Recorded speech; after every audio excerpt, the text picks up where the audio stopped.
Chapter 50. The Morrel Family. In a very few minutes the Count reached number 7 in the Rue Meslay. The house was of white stone, and in a small court before it were 2 small beds full of beautiful flowers. In the concierge that opened the gate, the Count recognized Cocles, but as he had but one eye, and that eye had considerably weakened in the course of 9 years, Cocles did not so readily recognize the Count.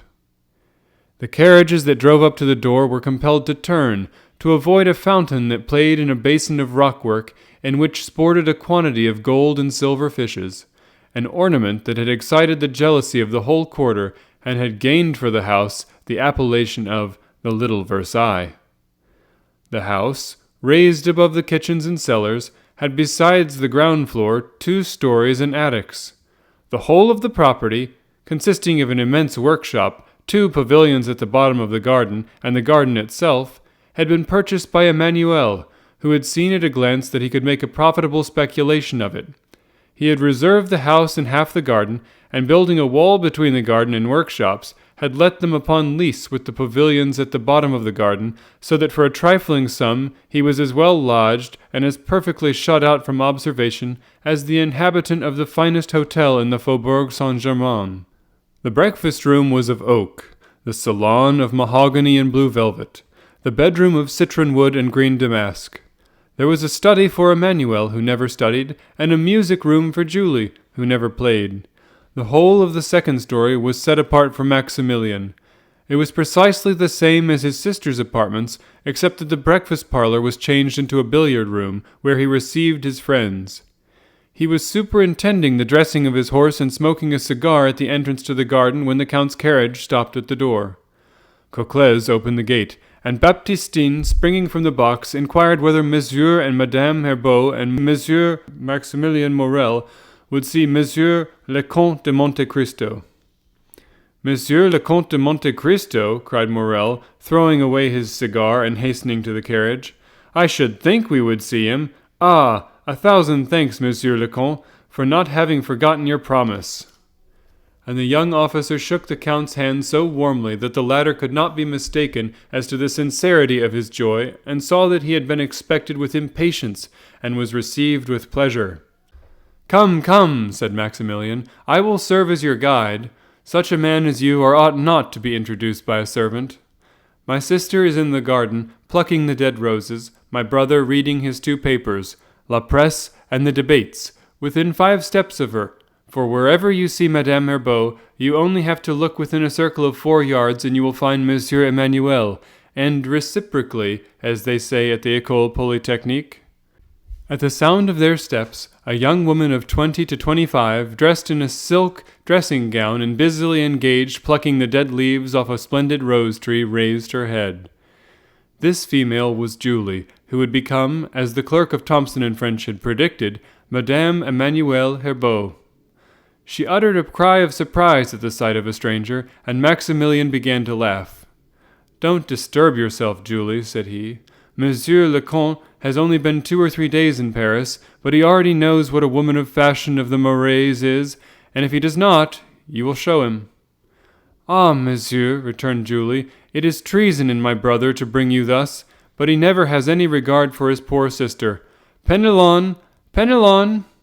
An old man who was digging busily at one of the beds of roses stuck his spade in the earth and approached cap in hand and striving to conceal a quid of tobacco he had just thrust into his cheek. A few locks of grey mingled with his hair, which was still thick and matted, whilst his bronzed features and determined glance announced the old sailor who had braved the heat of the equator and the storms of the tropics. I think you hailed me, Mademoiselle Julie, said he. Penelon had still preserved the habit of calling his master's daughter Mademoiselle Julie, and had never been able to change the name to Madame Herbeau. Penelon, replied Julie, go and inform Monsieur Emmanuel of this gentleman's visit, and Maximilian will conduct him to the salon.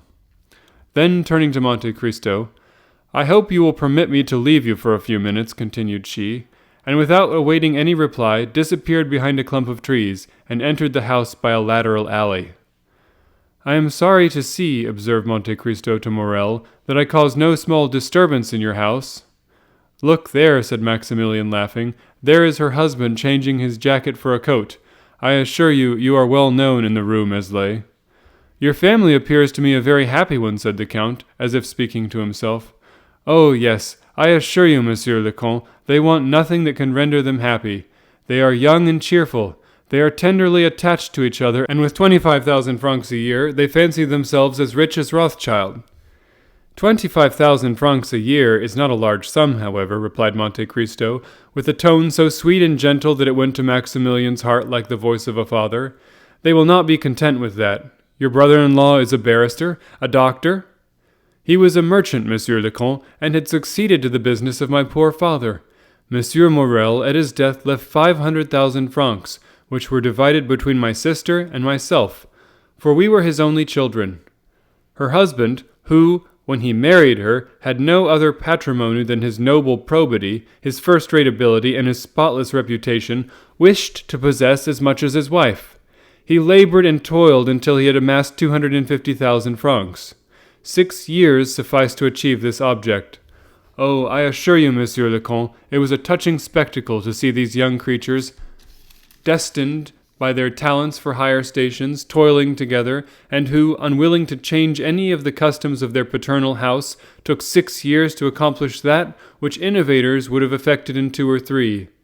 Marseille resounded with their well-earned praises. At last, one day, Emmanuel came to his wife, who had just finished making up the accounts.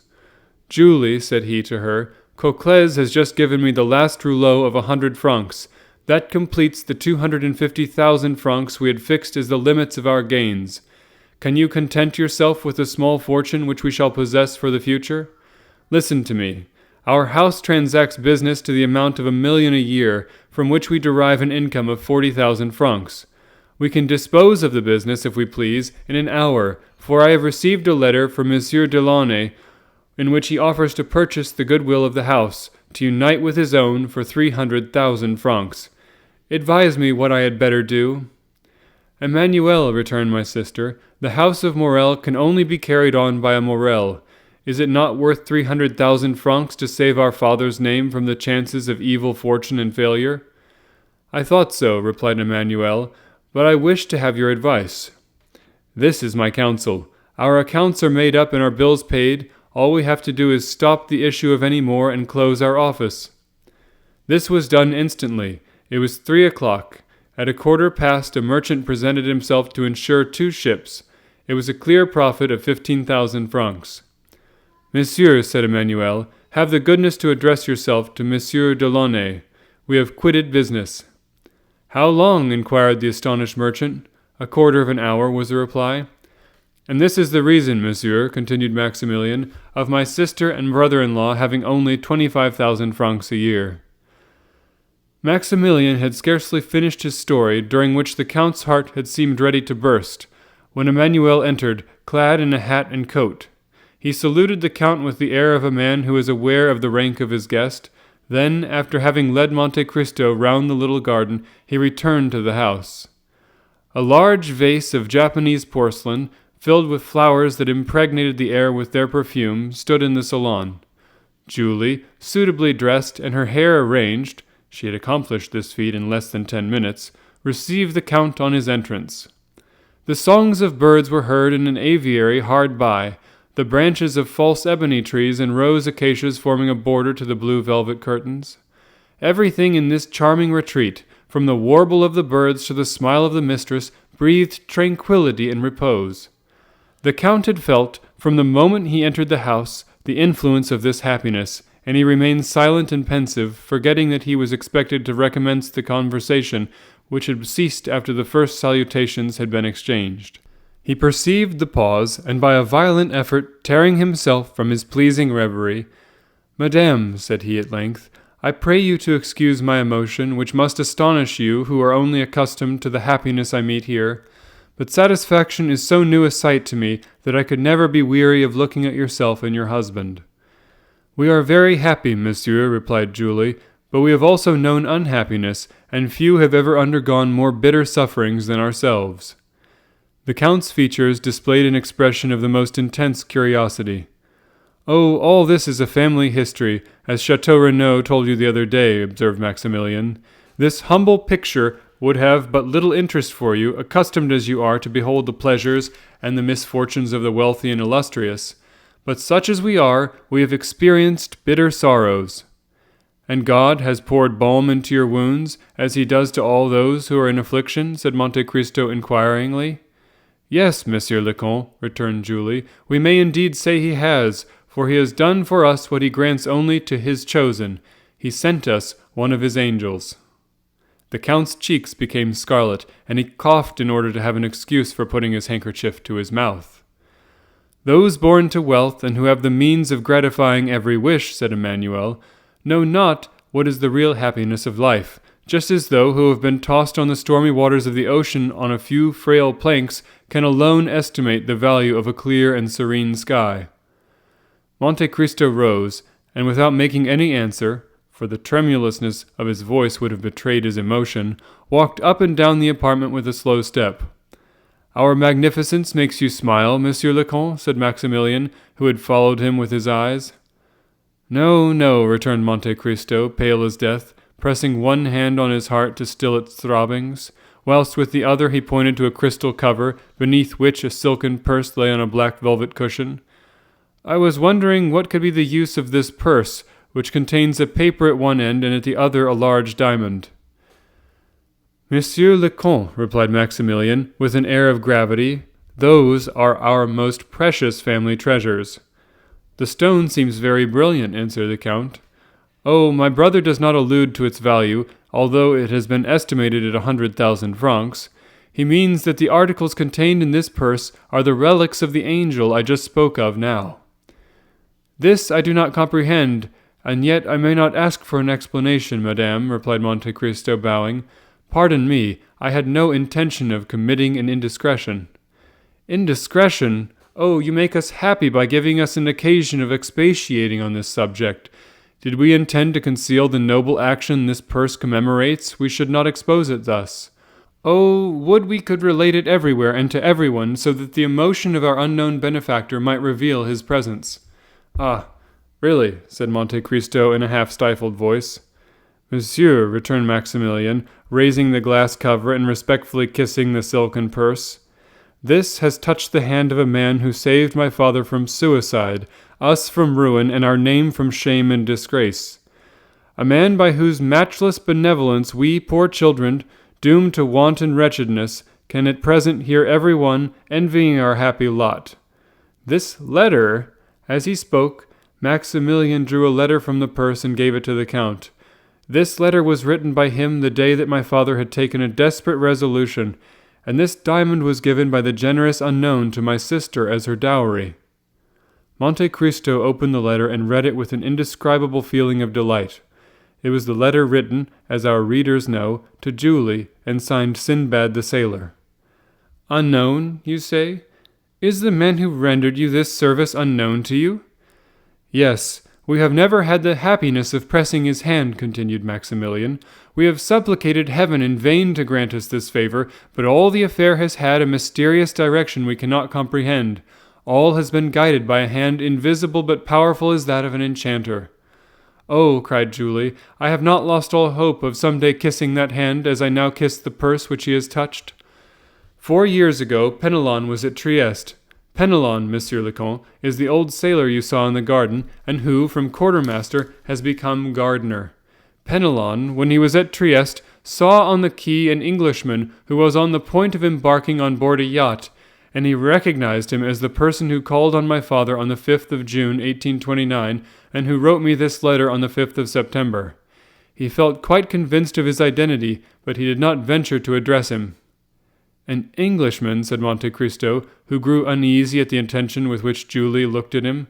An Englishman, you say? Yes, replied Maximilian, an Englishman who represented himself as the confidential clerk of the house of Thomson and French at Rome. It was this that made me start when you said the other day at Monsieur de Morcerf's that Messieurs Thomson and French were your bankers. That happened as I told you in 1829. For God's sakes, tell me, did you know this Englishman? But you tell me also that the house of Thomson and French has constantly denied having rendered you this service? Yes.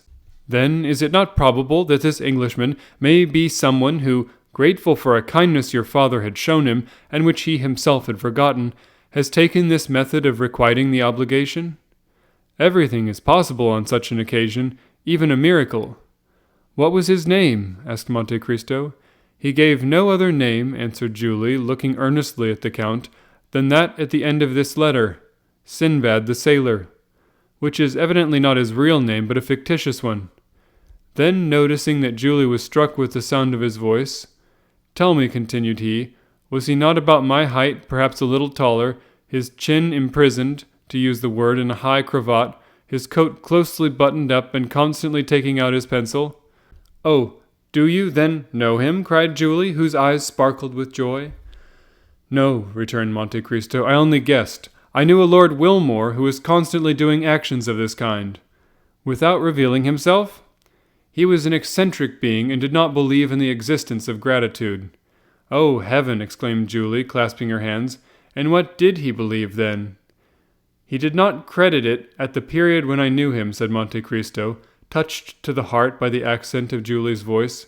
"But perhaps since then he has had proofs that gratitude does exist." "And do you know this gentleman, monsieur?" inquired Emmanuel.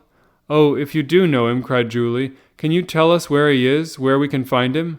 Maximilian, Emmanuel, if we do but discover him, he must believe in the gratitude of the heart?"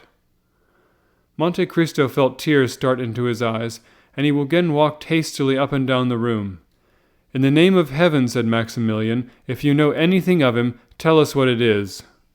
"Alas," replied Monte Cristo, striving to repress his emotion, "if Lord Wilmore was your unknown benefactor, I fear you will never again see him. I parted from him 2 years ago at Palermo, and he was then on the point of setting out for the most remote regions, so that I fear he will never return." "Oh, monsieur, this is cruel of you," said Julie, much affected, and the young lady's eyes swam with tears. "Madame," replied Monte Cristo gravely, and gazing earnestly on the 2 liquid pearls that trickled down Julie's cheeks, "had Lord Wilmore seen what I now see, he would become attached to life, for the tears you shed would reconcile him to mankind." And he held out his hand to Julie, who gave him hers, carried away by the look and accent of the Count. "But," continued she, "Lord Wilmore had a family or friends. He must have known someone. Can we not—" "Oh, it is useless to inquire," returned the Count. "He was not the man you seek for. He was my friend. He had no secrets from me, and he would have confided this also to me. And he told you nothing?" "Not a word." "And yet you instantly named him. Ah, in such a case, one supposes—" "Sister, said Maximilian, coming to the Count's aid, "Monsieur is quite right. Recollect what our excellent father so often told us.